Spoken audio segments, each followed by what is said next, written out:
আজ বৃহস্পতিবার 13ই জ্যৈষ্ঠ 2026 সালের 28শে মে, কন্যা রাশি, কন্যা লগ্ন, ভাগ্য সাইনের জাতক জাতিকাদের আজকের দিনটি কিন্তু মধ্যম প্রকৃতির অতিবাহিত হবে।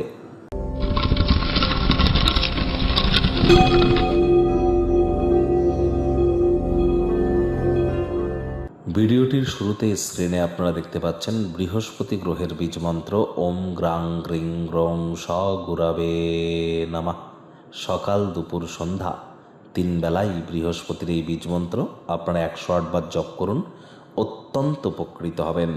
কারণ বৃহস্পতি শাস্ত্রমতে যেমন দেবতাদের গুরুদেব, আবার আমাদের পরিবার পরিজন, আত্মীয় স্বজন, পাড়া প্রতিবেশী, বন্ধু বান্ধব, বিবাহিত জীবন, বিবাহ, সন্তান সন্ততি, আধ্যাত্মিক চিন্তন চেতনা, নাম যশ খ্যাতি, প্রভাব প্রতিপত্তি, ঐশ্বর্য, আমাদের শরীরের ওজন, এসব কিছুর ধারক কারক বাহক গ্রহ কিন্তু বৃহস্পতি। তাহলে নৈসর্গিকভাবে এই শুভ গ্রহ বৃহস্পতি কতটা গুরুত্বপূর্ণ একটি প্ল্যানেট আপনারা বুঝতেই পাচ্ছেন। কথায় আছে, যার বৃহস্পতি তুঙ্গস্থ তার জীবনে অন্য কোনো গ্রহ নক্ষত্র খারাপ থাকলেও সে ব্যক্তির উন্নতি অবধারিত। আর বৃহস্পতির প্রতিকার স্বরূপ বৃহস্পতির এই বীজমন্ত্র জপের থেকে বেটার কিন্তু কিছু হতে পারে না। তৎসত্ত্বেও বলবো, যোগব্যায়াম ধ্যান প্রাণায়ামের সাহায্য নিলে, শারীরিক কসরত করলে বৃহস্পতির মজবুতি বৃদ্ধি পায়। আজ চেষ্টা করুন কোনো মন্দিরে দিনের বেলা ছোলার ডাল আপনার শরীরের ওজনকে 10 দিয়ে গুণ করে তত গ্রাম আপনারা ডোনেট করে দিন বা দান করে দিন। অথবা আজ আপনারা চেষ্টা করুন ফুল্লি সাত্ত্বিক জীবনযাপন গ্রহণ করবার। যারা দীক্ষা নিয়ে আছেন তারা খুব গুরুমন্ত্র জপ করুন, গুরুদেবের সেবা করুন। আর বয়োজ্যেষ্ঠ ব্যক্তিবর্গ, শিক্ষক শিক্ষিকা যারা আছেন, জন্মগুরু, শিক্ষাগুরু, দীক্ষাগুরু সেবারত যদি থাকেন, তাহলে বৃহস্পতির প্রকৃত অর্থে কিন্তু দীর্ঘস্থায়ীভাবে মজবুতি বৃদ্ধি পায় এবং আমরা আমাদের ব্যক্তিগত জীবনকে মহিমান্বিত করতে পারি।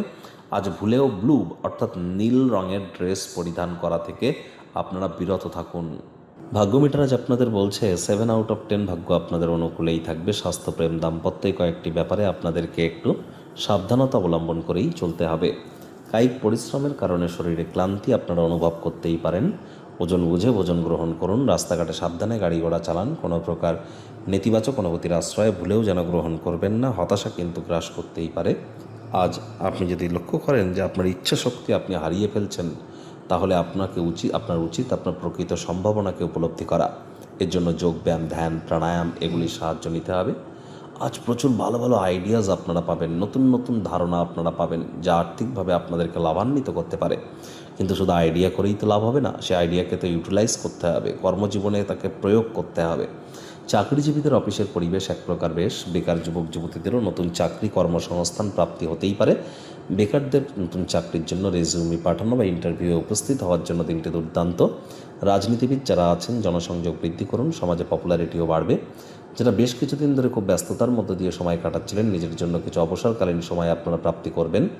শিক্ষার্থী বিদ্যার্থীদের পড়াশোনায় মনোযোগ আরও বৃদ্ধি করতে হবে। উচ্চশিক্ষার জন্য যারা বিদেশ যাত্রার কথা ভাবছিলেন, ভাগ্যদেবী আজ আপনাদের পক্ষে নেই। সন্তান সন্ততি থেকে থাকলে তাদের দিকে সজাগ দৃষ্টি আপনারা বজায় রাখুন। হাউসওয়াইফ যারা আছেন, দিনের শুরুটা তাড়াতাড়ি করুন।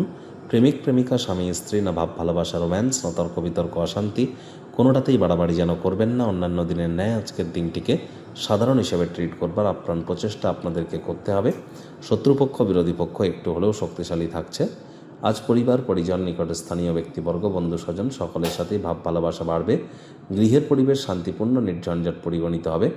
একঘেয়ে কর্মের সময়সূচি থেকে একটু বিরতি নিয়ে বন্ধুবান্ধবদের সাথে আউটিংয়ে যান, মেন্টাল রিলিফ প্রাপ্তি করবেন।